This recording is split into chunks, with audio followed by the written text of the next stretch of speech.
주님이신 아버지 찬미 받으소서. 아버지는 하늘나라의 신비를 철부지들에게 드러내 보이셨나이다. 할렐루야. 주님께서 여러분과 함께 또한 사제의 영과 함께 마테오가 전한 거룩한 복음입니다. 주님 영광 받으소서. 그때 예수님께서 제자들에게 말씀하셨다. 내가 율법이나 예언서들을 폐지하러 온 줄로 생각하지 마라. 폐지하러 온 것이 아니라 오히려 완성하러 왔다. 내가 진실로 너희에게 말한다. 하늘과 땅이 없어지기 전에는 모든 것이 이루어질 때까지 율법에서 한자 한 획도 없어지지 않을 것이다. 그러므로 이 계명들 가운데에서 가장 작은 것 하나라도 어기고 또 사람들을 그렇게 가르치는 자는 하늘나라에서 가장 작은 자라고 불릴 것이다. 그러나 스스로 지키고 또 그렇게 가르치는 이는 하늘나라에서 큰 사람이라고 불릴 것이다. 내가 너희에게 말한다. 너희의 의로움이 율법학자들과 바리사이들의 의로움을 능가하지 않으면 결코 하늘나라에 들어가지 못할 것이다. 살인해서는 안 된다. 살인한 자는 재판에 넘겨진다고 옛사람들에게 이르신 말씀을 너희는 들었다. 그러나 나는 너희에게 말한다. 자기 형제에게 성을 내는 자는 누구나 재판에 넘겨질 것이다. 그리고 자기 형제에게 바보라고 하는 자는 최고 의회에 넘겨지고 멍청이라고 하는 자는 불붙는 지옥에 넘겨질 것이다. 그러므로 내가 제단에 예물을 바치려고 하다가 거기에서 형제가 너에게 원망을 품고 있는 것이 생각나거든 예물을 거기 제단 앞에 놓아두고 물로 먼저 그 형제와 화해하여라. 그런 다음에 돌아와 예물을 바쳐라.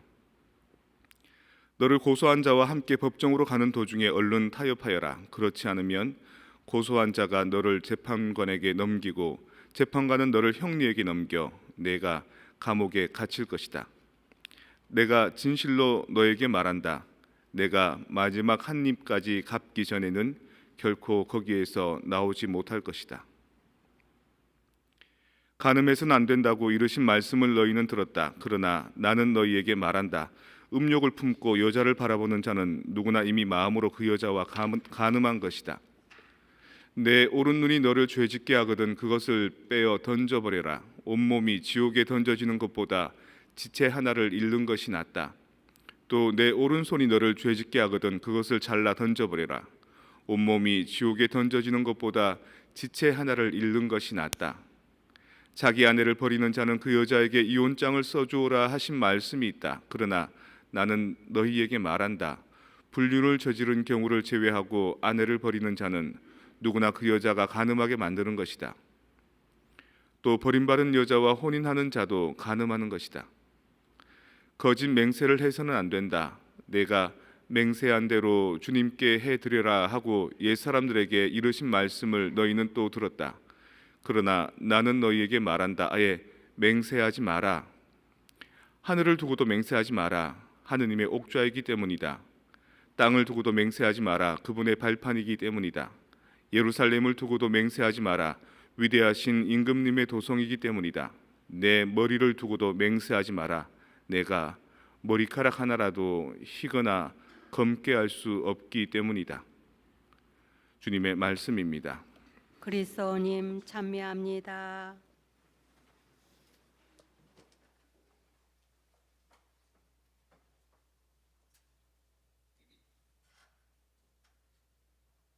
아멘이라는 말 많이 하죠. 우리 기도문 끝에 아멘 하지 않습니까? 그 아멘의 원래 뜻은 예 맞습니다, 그렇습니다, 옳습니다, 진리입니다 이런 뜻을 갖고 있는데 왜 그렇게 아멘을 많이 하는지 특히 개신교 신자들은 아멘 아멘 많이 하지 않습니까? 예수님께서 말씀 중에 아멘이라는 말을 쓰셨기 때문입니다. 오늘 그 한글로 나와 있는 우리 글로 나와 있는 그 복음 말고 옆에 있는 영어를 살짝 보시면 내가 진실로 너희에게 말한다라고 할 때 아멘 그러면서 이 단어가 쓰입니다. 몇 구절 쓰입니다. 또 성경의 다른 부분은 아멘 아멘 내가 진실로 진실로 너에게 이르노니. 그러니까 아멘이란 말은 이거 진짜인데 이게 참말로 이러면서 시작하는 겁니다. 그만큼 중요하다는 거죠. 예수님께서 복음에서 하신 말씀이 다 예수님이 하셨을까라고 성서학자들이 이제 그 오스트리아 빈에서 이렇게 모여서 회의를 한 적이 있거든요. 그때 이제 다 예수님이 한 말이 아니다라고 뭐 자기들끼리는 학술적으로는 얘기했다는 겁니다. 근데 예수님이 했을 정말 예수님이 하신 말씀을 그대로 적은 것이다라고 여겨지는 대목이 어디냐면 아멘 뭐 이렇게 나오는 말씀. 그만큼 아멘이란 말이 나오는 것은 아주 중요하고 진실되고 아주 참되다 이런 뜻을 갖고 있습니다. 그럼 도대체 무슨 내용이길래 아멘이라는 말이 이렇게 계속 나왔을까? 오늘 복음에서 이런 대목이 있죠. 너희가 율법학자들과 바리사이들의 의로움을 능가하지 않으면 결코 하늘나라에 들어가지 못할 것이다. 이런 대목이 있습니다. 율법학자들과 바리사이들의 의로움을 능가한다. 그 사람들보다 더 잘 살아야 된다. 그 사람들은 말은 잘하고 행동은 옳지 못하니까 위선자들이기 때문에 그것을 극복해야 된다. 이런 뜻일까? 그게 아니라 율법학자들과 바리사이란 뜻은 율법 자체를 얘기합니다. 법조문 자체를 얘기한다는 겁니다. 그러니까 법률이 있는데 그 법률을 다 외우고 다 잘 알고 이렇게 지키는 것은 삶의 방어적인 태도인 거죠. 법률을 다 외울 필요 없이 그 법에 정해놓은 것은 뭐냐면 상대에 대한 배려 아니겠습니까? 그리고 자기가 지켜야 될 가치, 어떤 진실한 태도 아니겠습니까? 그러니까 내가 양심적으로 윤리적으로 법보다 훨씬 더 능가한 삶을 살게 되면 우리는 하느님 나라에 들어간다 이런 뜻인 겁니다.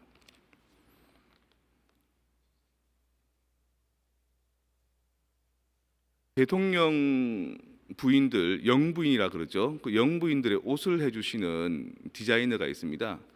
그 디자이너한테 배워서 이제 의상을 이제 공부하고 그 사람들도 이제 나중에 훌륭한 디자이너가 되려는 사람들이 많습니다. 그래서 이제 학교에서 공부하기도 하지만 사실은 이제 도제 시스템으로 스승과 제자 안에서 계속 배우면서 이제 배워가는 게 훨씬 더 크기 때문에 그 밑에 와서 사사받으려는 이 젊은 사람들이 많은 거죠.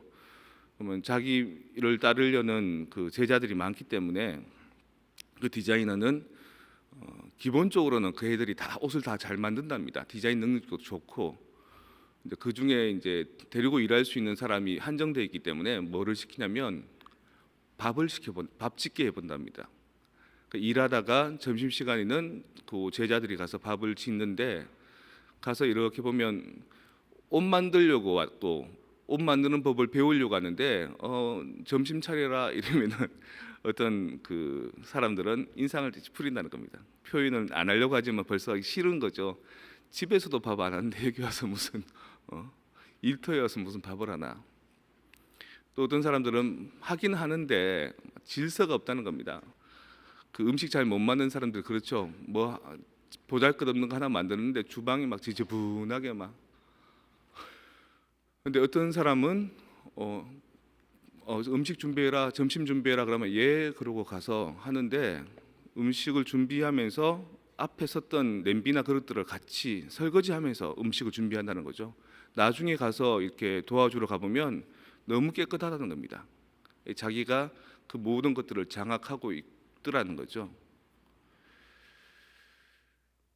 옷 만드는데 옷만 잘 만들면 되는데 음식 만드는 것까지 음식 만들면서 그 어떤 마음으로 일하는지 태도까지 바라보는 그거 이게 바로 율법에만 매달려 있는 게 아니라 율법을 초월하고 능가하는 바리사이와 율법학자를 능가하는 그런 삶의 태도를 의미한다고 저는 봅니다.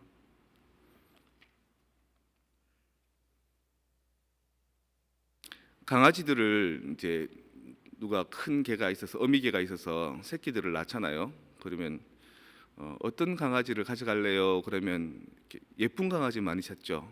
근데 그게 아니라 강아지들끼리 중에서도 그 먹이가 있으면 그 먹이를 먼저 차지하고 자기가 장악할 수 있는 강아지, 그리고 옆에 다른 이제 동기간의 강아지들끼리 막 장난치고 싸우면 그 중에서도 좀 싸납게 굴면서 약간 어그레시브한 공격적인 강아지, 그거를 선택을 합니다.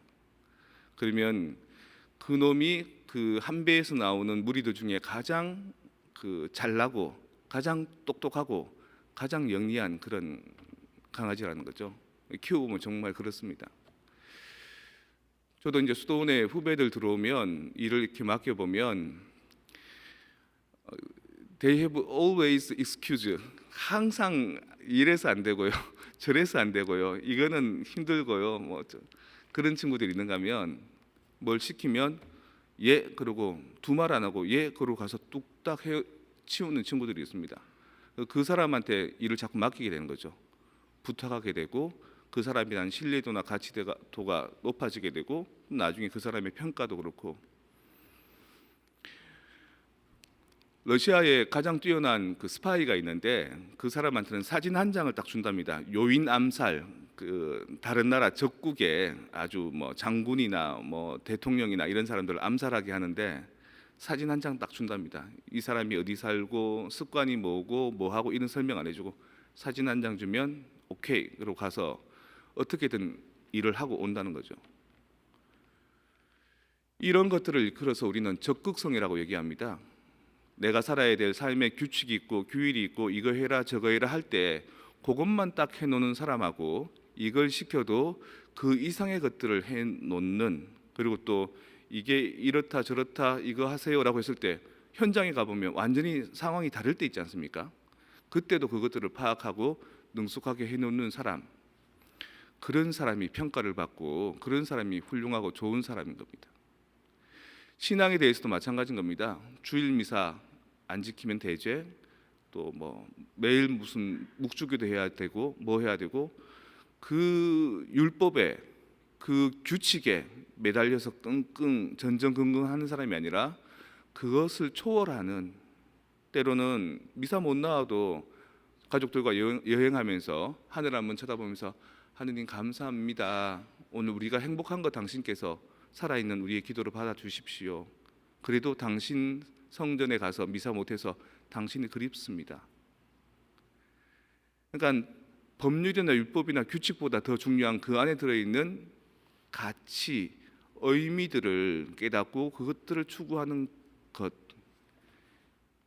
여기에 하느님께서, 여기에 예수님께서 아멘, 아멘, 내가 진실로 진실로 너희에게 이르노니라고 말씀하시는 겁니다.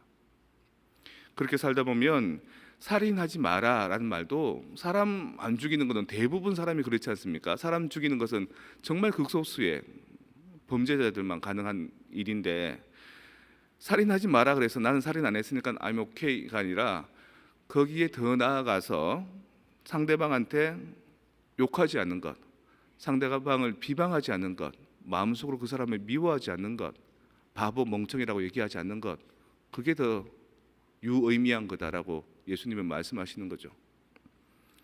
또 제단에 예물을 드리러 왔을 때, 야, 내가 정말 이 합당한 예물을 드릴 수 있는 사람인가?